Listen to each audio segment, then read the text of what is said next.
Hello, everyone. My name is Sam Okorie, a climate activist. Welcome to Net Zero. The global climate crisis is disruptive, escalating threats to our humanity.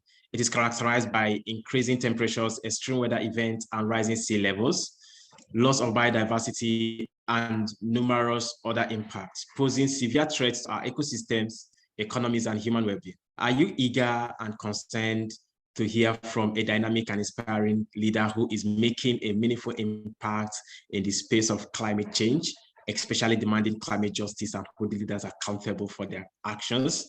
Today with us is Grace Ineza. Ineza is the founder of the Rwandan nonprofit, The Green Protector, and co-founder of the youth-led Loss and Damaged Youth Coalition. She is determined to find gaps that can be turned into opportunities for sustainable development. So with us is Grace Ineza. So Ineza, how is the organization addressing climate change crisis? And what success have you achieved so far in promoting sustainability and environmental protection? Most of my personal engagement is all linking into highlighting the voice of the voiceless community. And for me, climate justice means that we are going to be able to address the climate crisis in the most sustainable manner. We understood the gap between what the world is promising our future to looks like and how the reality is shaping itself in terms of concrete action that the world leaders are taking. And then we took the decision to not only blame the past mistake, but rather to be shaping what the solution could be looking like. And since we started, we've been engaged in conducting capacity enhancement or training program. We've been also engage in advocacy, where we try to send our message of concern and of hope to the world leaders, and we request them to meet with us on our terms. So that's one of the points that are putting us to understand that the climate crisis means a different scenario for the community, but at the end of the day, the core value of what we want to see is a proper future for the planet and the people, and that will only be achieved if we all act together as active stakeholders. What step has Rwanda taken to track the progress towards net zero? And what are the country's commitments in this regard? Thank you. Our policies and drive for economic development is all linked on how we are responding to the protection of our environment. We have a green economic development strategy for our country. Our country is pretty much committed in taking actions because we don't like to take excuses. And when you read the NDC, you can find that there's a clear engagement of public sector in achieving the net zero or like proper transformation of our economic sectors to be much more climate resilient. As a country, there's an understanding that although we do not have like a huge, massive contribution in greenhouse gas emission, but we are committed to take a concrete step in reducing even our smallest emission.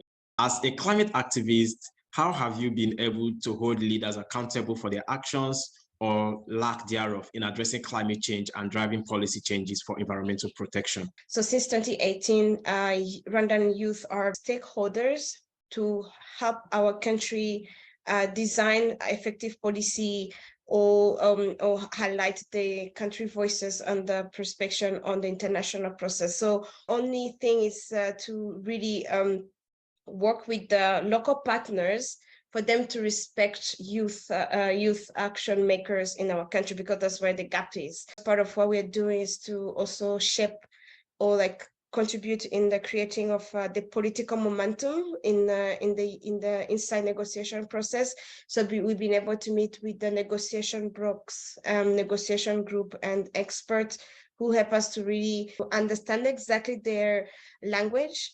And then we hold them accountable using their own language, like the language they have created. At the same time, we translate it so that the public will be knowing exactly what we are meaning. The public will be able to hold their leaders accountable in their own languages within the legal binding kind of expertise or framework. What do you see as the role of youth in amplifying climate action and holding leaders accountable for their climate policies and actions? Moving from talking from the youth side on holding leaders accountable in much more into concrete actions.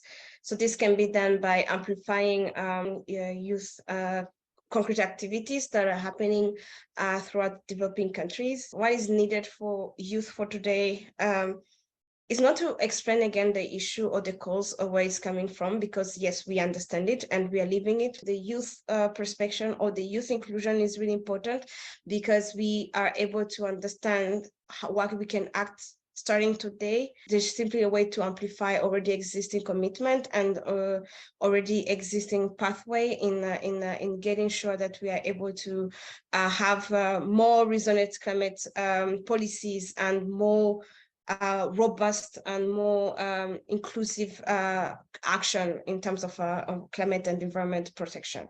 What would be your last message to, as a form of encouragement to all the youth out there who, you would want them to engage in climate action? Just your, in 1 minute or less, just give us your final words. Thank you.